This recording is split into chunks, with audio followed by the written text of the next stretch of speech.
Yeah, I know. Yeah. I haven't seen the movie yet. Oh, but I knew I recognized. Yeah, I went, Sorry, not having. I went back for the Face. All that face you said. Yeah. After I done it. Yeah.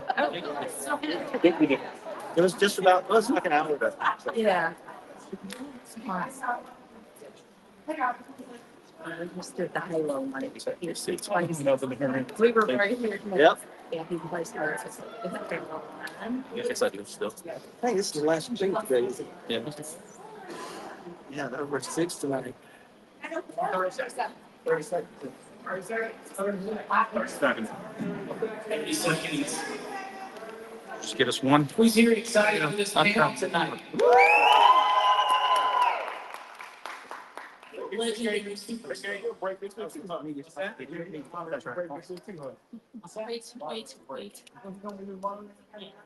Yeah, I did. I'm doing this one and I got some. All right, we know her from She's on that. Josie, Pussy.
Moment.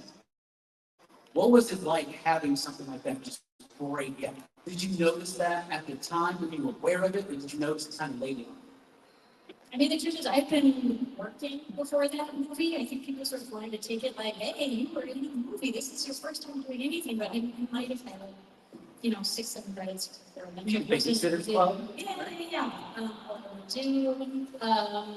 Oh gosh, even House of Jasper, a couple days here and there. Huge house Part School, random movies that no one has seen. Comment, huh? Nonetheless, Tommy Hawk, exactly. So was lucky enough to, before that, it did hit different for sure. When I did feel the sea change, after that movie, because you realize that you made some people a lot of money. That's something that they like.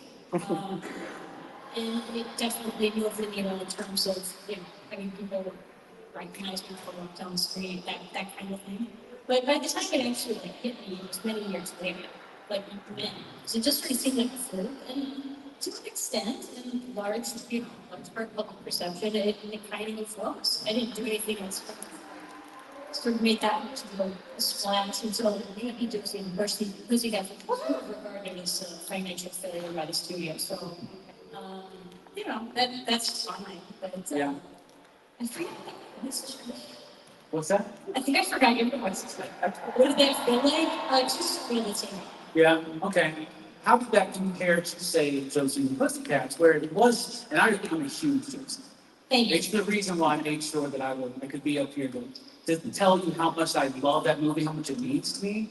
And it's just a silly movie, but it's like, it means so much. It's so funny, and it's so uplifting and positive, and it's got a very powerful message. Yeah. That is very much ahead of its time. The filmmakers also take incredibly late, which I adore as well. They're so good. Yeah, they're so cool. And that movie wasn't necessarily what She's All That was at the time, but it's become a phenomenon. Oh yeah, maybe more so in some ways because like, oh my gosh, it was cut whatever we were doing amazing. That's so good. I love it. Yeah, like I feel proud that it was platform and that it's found his audience. You know, it's like I really think that, and who really want to hear more from about what's actually cool and good to watch with our friends. You know, we don't want something shoved down our throats by cutting teams. We want to hear from our realists, what's in gaming. It's kind of feels more. This is it. Did you get to meet Kate Hanley and go over with any of the Yeah, it's just so wonderful, and I feel so sweet. Kay is the actual voice of Josie for Josie and Pussycats. You never know. Yeah, so I can't say that and like at first they brought me to Kenny Edmonds' office, baby face, and they were like, you can carry a tune, we can probably figure this out. We can do magic jack here in the studio. So like, let's see what you got. And I was like, I'm going to sing it. Oh, no, me. And then I tried my best, you guys. You are not singing. All the technology in the world, all the magic is you.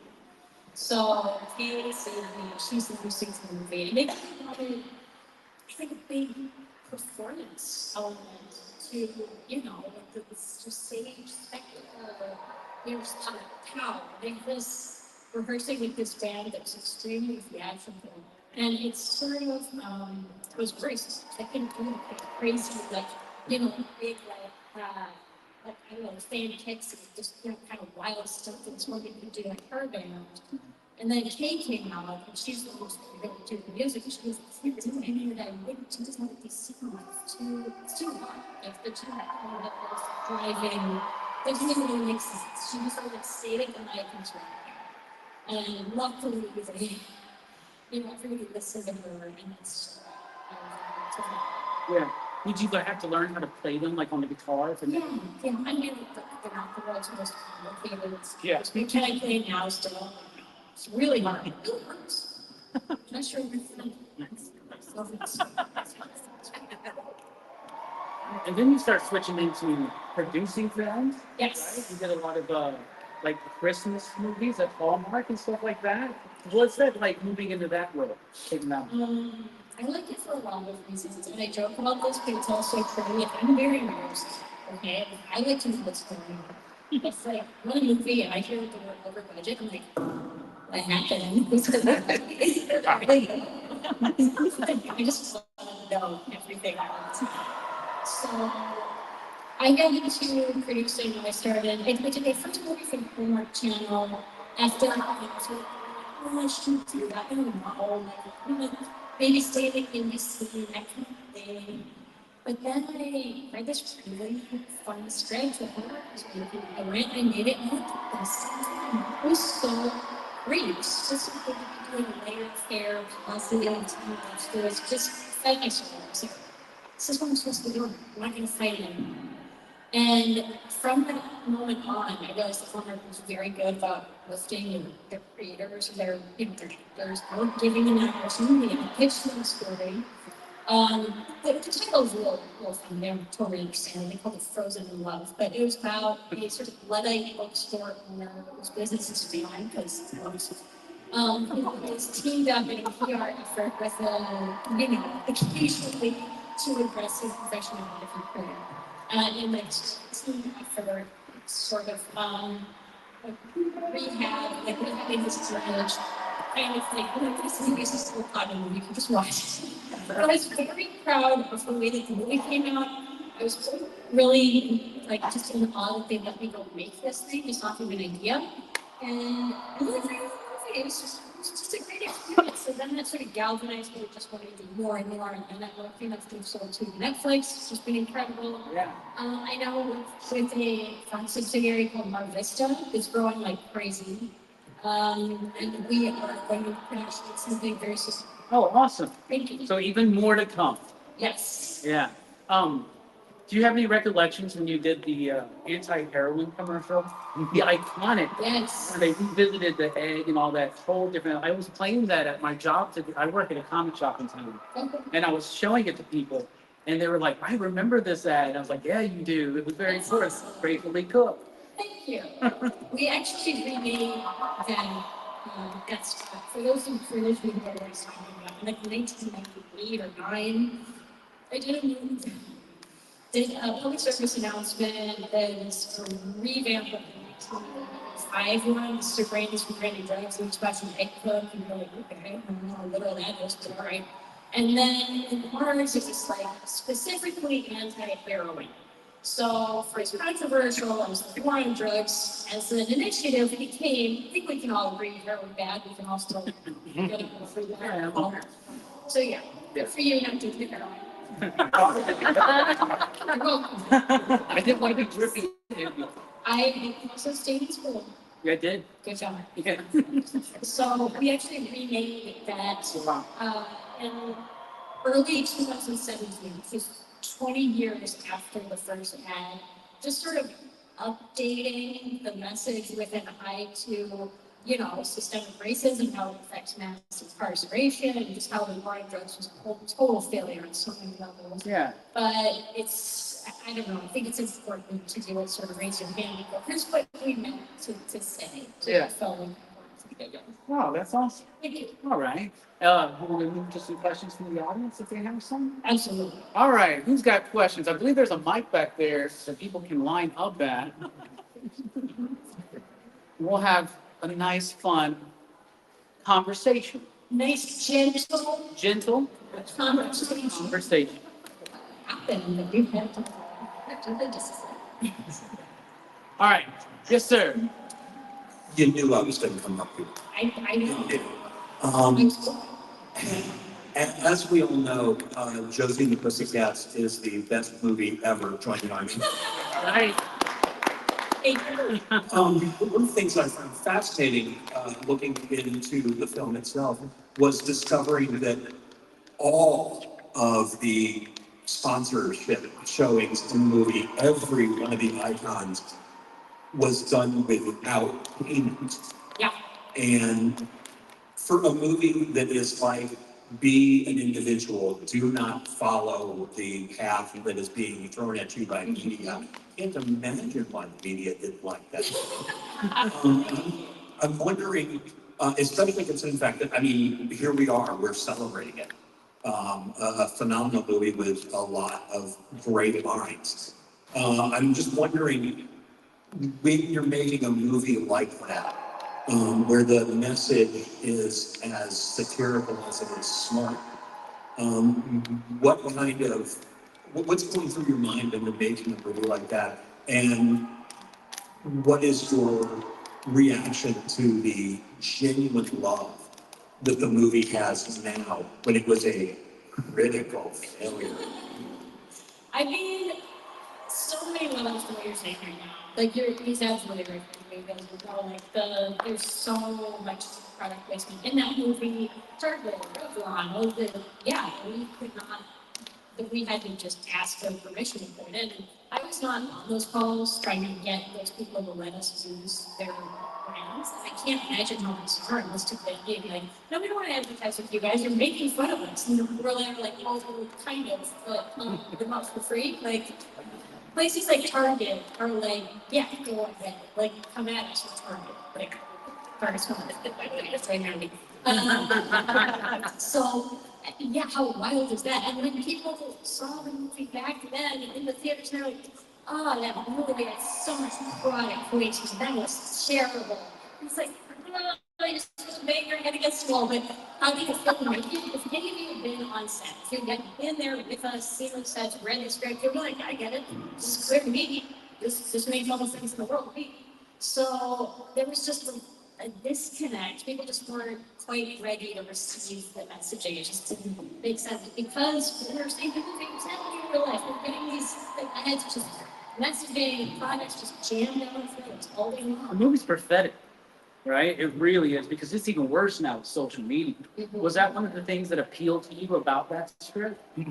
Oh yeah, definitely. I could tell it was smart. It didn't seem just like you know, I mean, like I'm sorry, but like the comic books, Josie and the Pussycats. I was a huge like Archie fan. I read all those, but I skipped all of the Josie stuff. That seemed like boring to me. Yeah. So when I read the script, it was so next level, and it just had such big ideas, you know, socio-political overtones. It's just felt thrilling.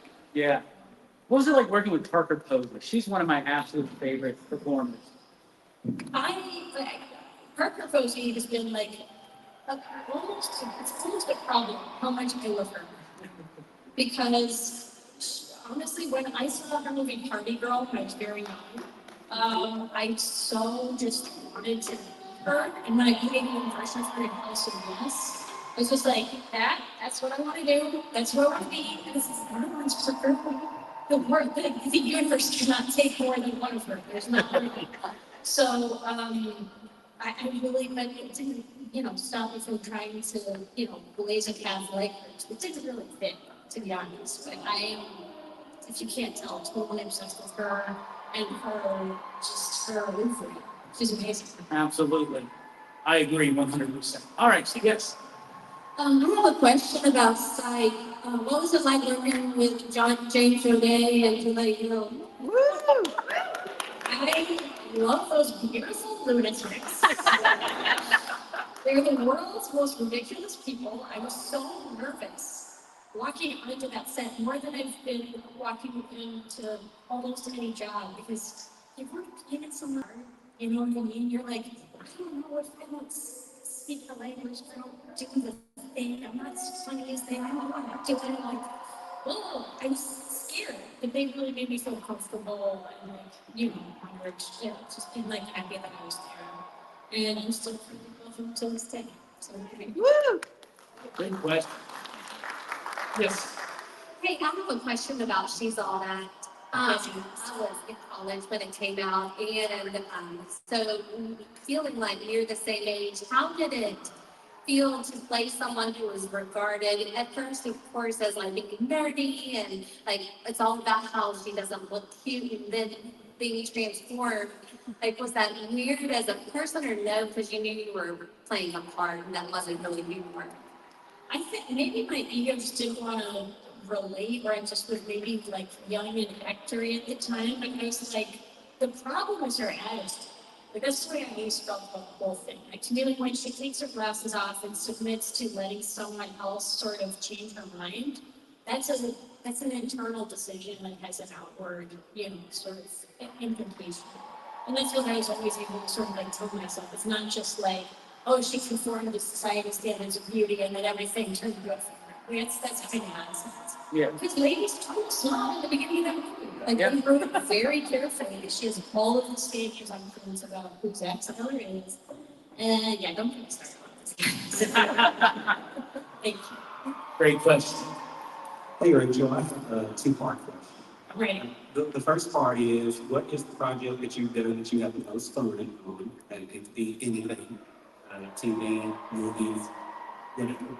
And then the second part is, since you've been a voice actor on television and film, if you could only do one of those three, which one would you choose?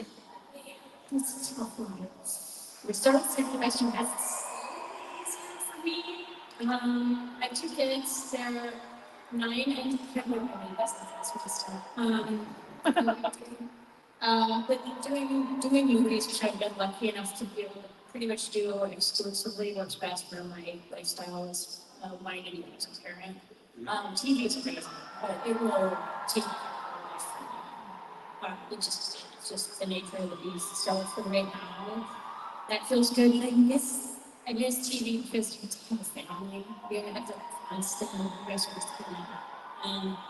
so yeah. And then likes the voice work very much. She just needs to go in and take big chances and not really feel it. Yeah. But so the first question was the most fun. I think I felt the most fired up. Maybe going into making Love Guaranteed for Netflix, like I felt so damn proud that I came up with that concept. And I'm so obsessed with the writing. That team, Hackett Gallen, who I've worked with a couple times since we're developing somebody else now. I just really the one thing, like with what they came up with. Every single scene felt like a joy to make, and it just, I felt like I was making something really smart that I wanted to do, at least elevating the genre a little bit. And I love putting that sort of like heart into things like lawyer character that I always knew that I couldn't put like a casting actor, maybe because I'm like this big, I don't know. It's their fault. And I was like, I think I should do this part. So I guess I just have to tell people. Yeah. And sure enough, Netflix when they did, I think they did do well for them. It turned out good, so I feel so much pride. Awesome, thank you. Thank you. So Netflix is good to work with. They're good relationship there. Oh yeah. Yeah. Oh yeah. And no, I do not get a free subscription. Oh, really? I drink good now. That's so nice. So you played in She's All That, and you also played in He's All That. They have their similarities and they also have their differences. What is your favorite difference between the two? Let me see. So I went to show my kids, specifically my daughter, to my sister too, like he's like he's a little too distracted, just running around.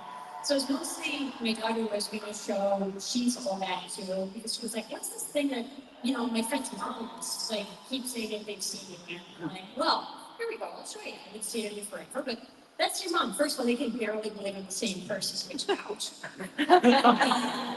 She was like, oh, like I'm watching her watch things that are like her watching her watch characters make statements that are very I'll just say very responsible.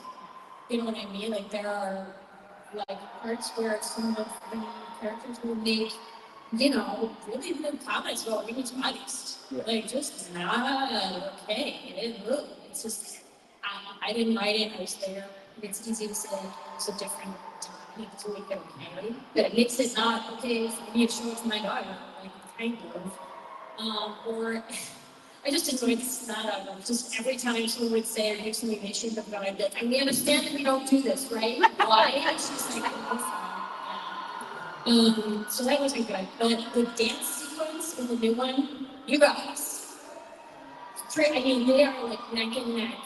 Wonderful. Those are probably my two favorite parts of both movies, but not in either of them. But I really thought that Tanner Buchanan did a great job with the character that, you know, I took over from the many people who've done iterations of my favorite movie before, Friday Night Movies on that one. Yeah. So I thought he was wonderful.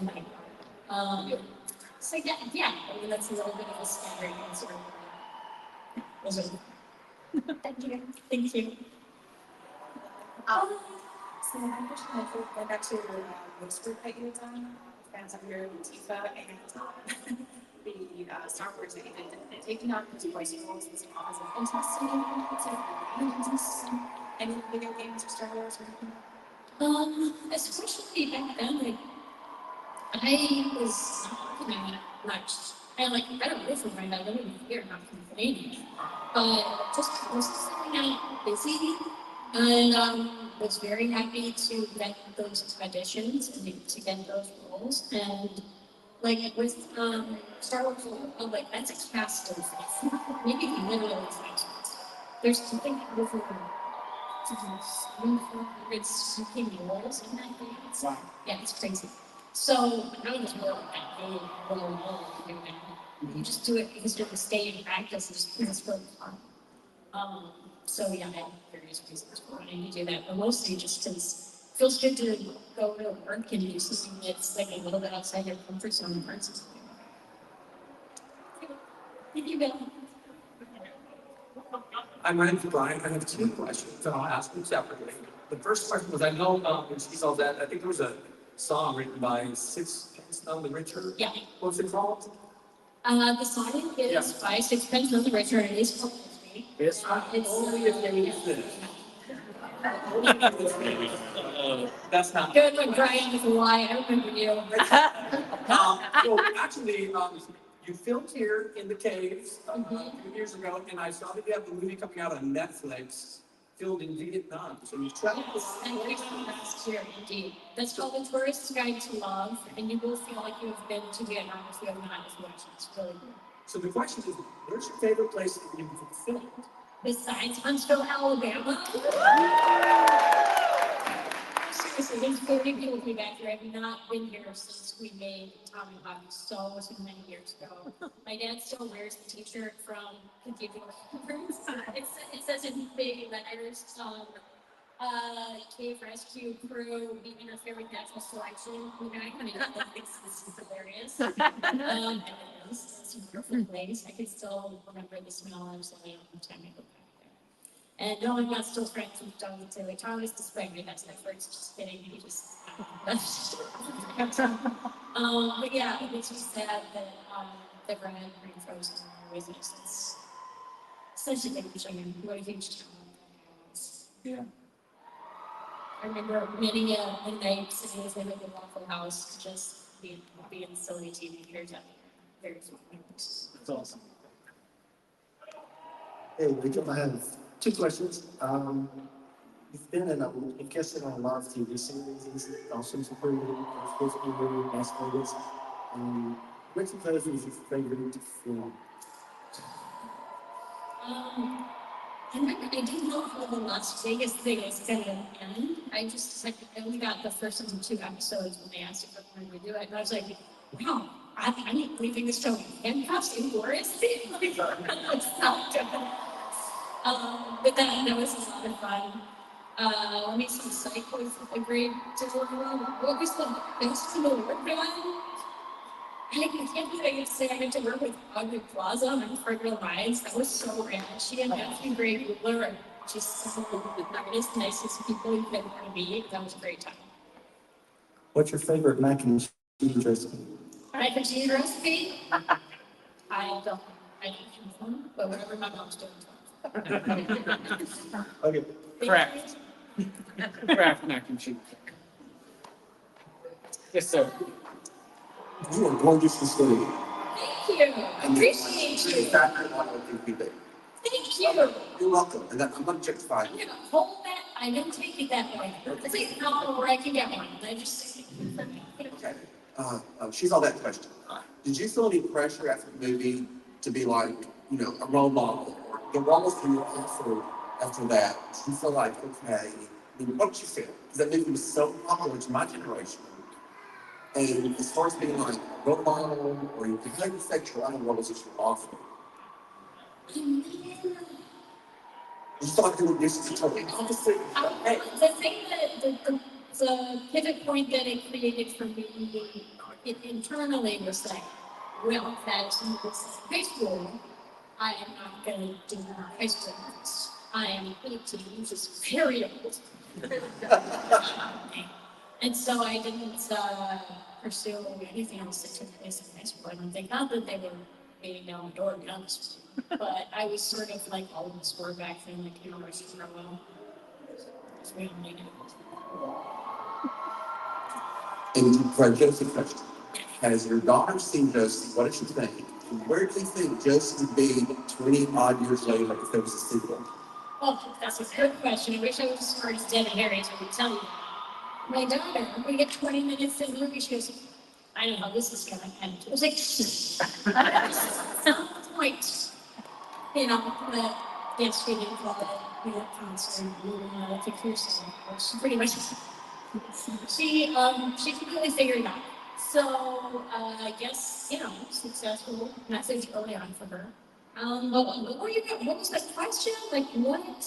25 years later for Josie's Pussycats Part the sequel. Wow, I don't know. So many movies should never ever be even in TV show because you can't even do what would happen tomorrow because you've hit the apex point where the possibilities are better than any reality can replace total improbability. So in that sense, it's where a lot of movies have to end with the place, have to end with the, you know, and then the future is where I want to be.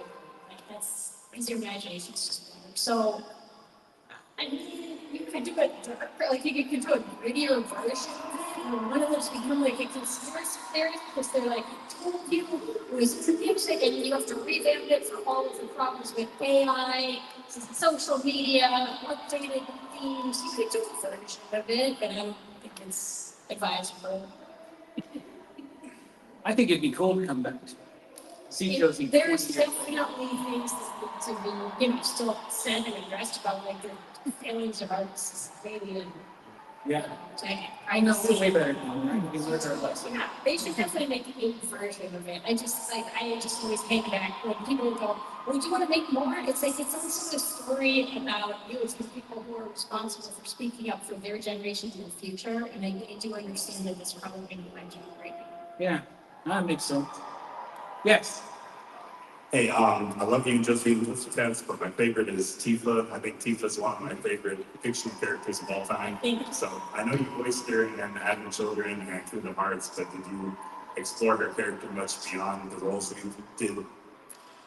It's been really cool, like finding out from people what she means to them in terms of her relationship with God and the nonsense that she puts up with from that.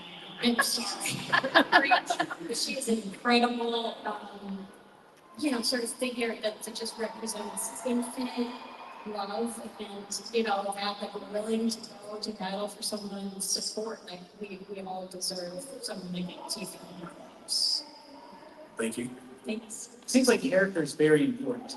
Was that like, yeah? Yeah, so that influenced the choices you made throughout your career about what role that you took when you could have maybe gone a different route, but maybe. It has to mean something. Only a handful of times have I done something where I go like, the story doesn't happen, but maybe the movie does. Say it's just like, I did a movie that I mean very briefly, that basically just like concerned this young actor. It's called Spirit Hallway. And it's about, like having someone around who's like a seasoned actor to sort of like, be a template together and there's something and just starting out with like, hey, here's how you hold yourself on set, here's how you treat people, here's how prepared you should be. Yeah. Things like that, and I'm also hopefully function in that role. But generally character's the most important thing. If I think I can't do enough for something and take people, like we have had a sort of feeling ignoring people. Like I made a note for myself after seeing too many things I didn't like that I didn't want. If I ever have to choose between being bad and being boring, I'll choose bad every time. Okay. Every time. And for a lot of it, they're like, oh God, we're going to play around with this Rachel, God damn it. It's almost like I'm burning myself with like a lighter of a long haul truck drive or something like, how do I keep this from, just being something that I've seen before? Yeah. That this is extraordinary. You don't want to phone it in. You don't want to just, And I'm glad you mentioned Spirit Halloween because Mark Spears, who is one of our local artists, did a lot of the work on that. Oh, very on that cool. movie. And he's here today. He's here this weekend. So. It's all a great job. That movie is so much better than if you had any rights to. They made it for like $3. Yeah. Like 5 days. I was so impressed with that movie. Yeah. Yeah. Christopher Lloyd's in that one, right? Yes. Yeah. Yeah. I have to see it. It's really fun. Yeah, I need to. So, Yes. Hello, I'm a teacher locally here in Huntsville, and sorry, it's weird hearing my voice. I really loved hearing Josie and Pussycats. To me, that was the first feminist film. thank you. Where I felt like what Barbie added to, and it really gave me a lot of insight to the music industry because a lot of the things ended up being true, like subliminal messages. Wait, I did that for real. There's subliminal messages, I think. I think they can read some of the songs. But anyways, what's advice? You said you have a daughter, right?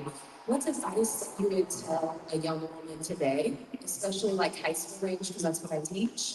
So I'm just curious what kind of advice you would give them, not just going into Hollywood, but just trying to make it in this world. If we're successful. Yeah, it's so hard to know, like, because you're trying to think like, also it's like gender specific, and that's kind of hard because we're already trying to apply to, make kids. Yeah.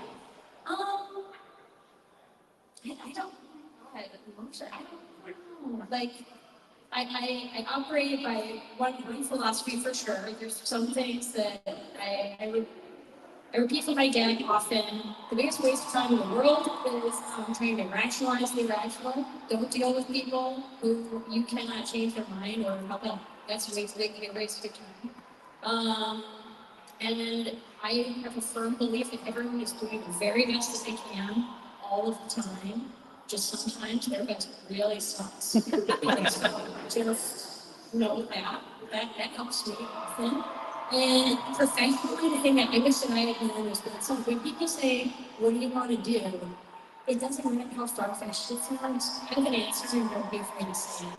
Because some people are always looking for something to be the answer. And if nothing else, even if they aren't related to that thing that you say in any way, they might go, oh, that reminds me of some, you show me my such and such.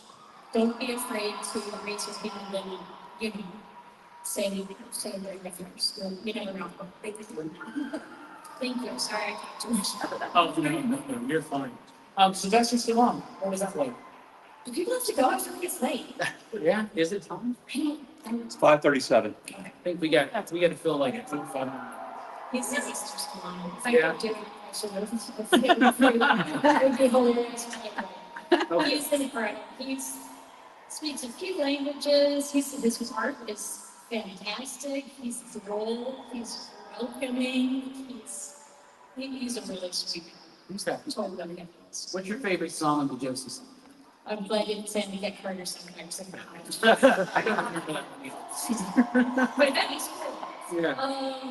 On the Josie soundtrack, oh gosh, probably Three Small Words, just that driving. Yeah. I just love it. Sometimes that's my alarm in me. The good one, like, just get right up and go. It's aggressive. I don't know. All right. Good for you. All right, anybody have any final questions? Yeah, I know that you probably auditioned for many roles. What's the one that you really wish you had said, I could have done that better? Remember you seen the first two, but you're not like, I could have done that better. Oh my God.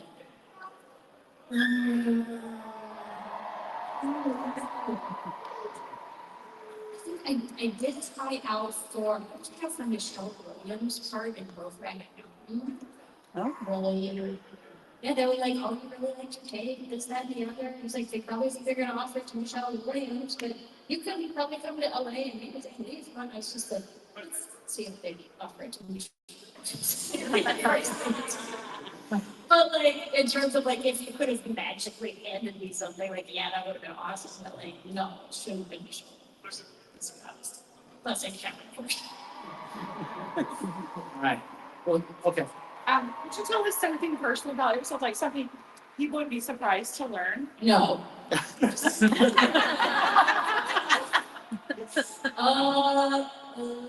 me think. This is embarrassing, but I don't like telling fellow actors this, but I've never done theater and it is embarrassing to me because it makes me feel not legit. I heard you. I heard your disgusting. Boy, yeah, no, I don't. I'm cool being here in front of you guys, but like, I get too worried about there not being my second chance at something or like freezing. You know, you're supposed to say a thing and all of a sudden that word leaves from my like. We have a public experience. Yeah. Yeah, that's not like a certain mountain I feel like I need to climb and sort of make peace with it, but yeah, it's a random thing. Like when people are like, you know, it's opening night, your fashion, I'm like, totally. Absolutely. So to kind of play off that, so like when you were doing the be silent, be still, were you? There's nobody there. Let's just, you know, maybe a couple of people who are probably like, they're just like, you know, the outlines. But the thing about movies and cinema is just that everyone's doing their exact job. Like if I was pulling just like shit on her mark, and you know, her person's like, That's your hair raising, going, oh, gracious. You know, it's just like, no one, except for the person you're acting with, it's really even watching you. Most of you know what they're doing, just stay in the moment. It's very, it's a game you're all playing at the same time. But it's more like everybody dancing in front of you, like watching you dance. That's what I need to see to myself anyway to do better. Yes. Yes.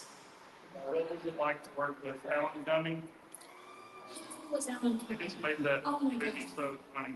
Like, He's hilarious. He understood what Josie was, like right off the bat.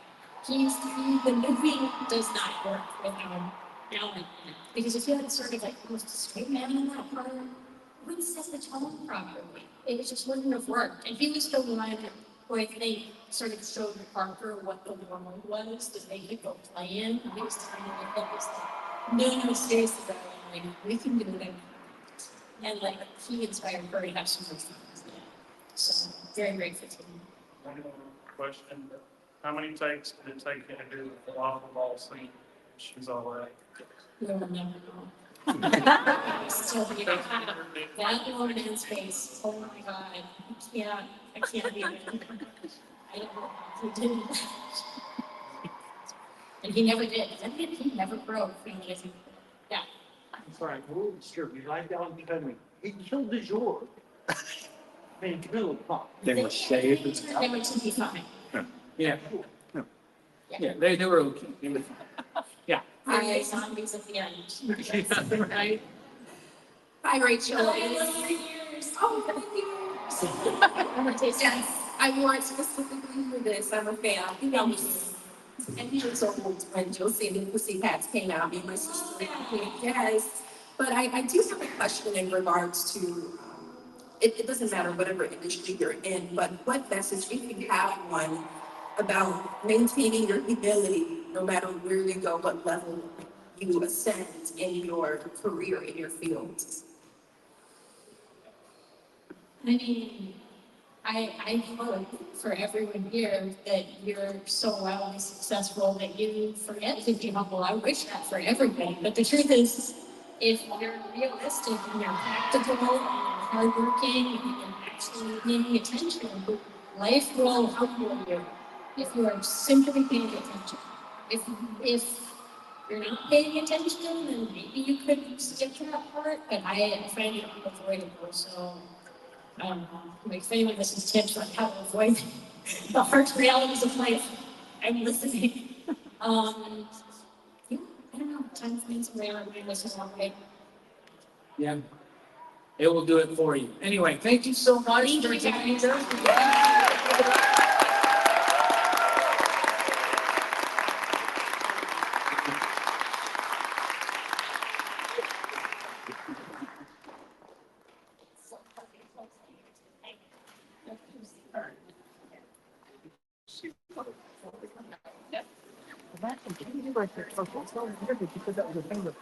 Well, I can figure it out.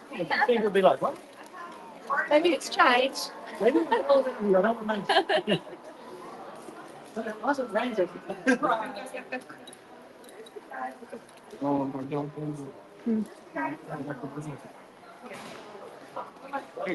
Stop it. Am I in this?